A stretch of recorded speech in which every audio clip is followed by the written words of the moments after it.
At dahil nag-request kayo ng Tosca Green na may mga 4D colors, eto tropa, ipapakita ko sa inyo kung ano ang itsura ng 4D colors na ipinatong sa Tosca Green. At eto ulit, meron tayong 5 car case o yung speed shape.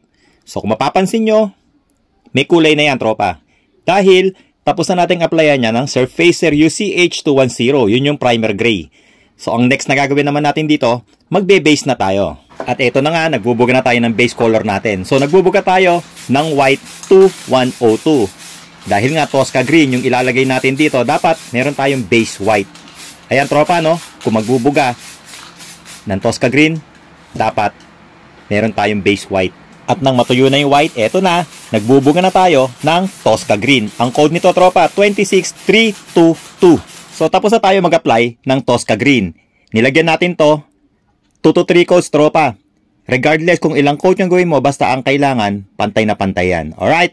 So patutuyuin lang natin to, tapos saka tayo magbubuga ng mga 4D colors. Game, bugahan na natin to ng mga 4D colors. So uunahin natin tong 4D blue. Ang code nito tropa, 4D881. Ang next, 4D green, 4D882.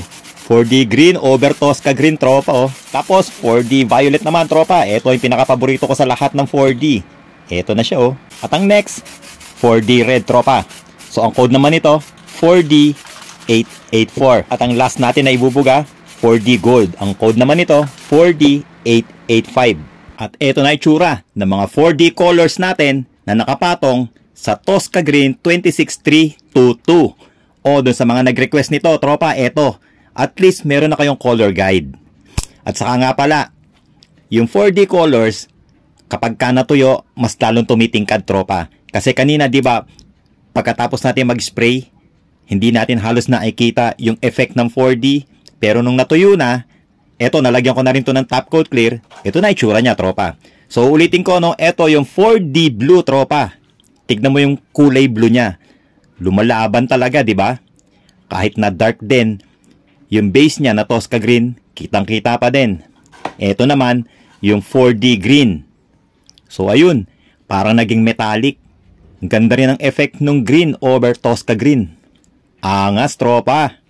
At syempre, ito na yung pinaka-paborito ko sa lahat. Ito yung 4D violet.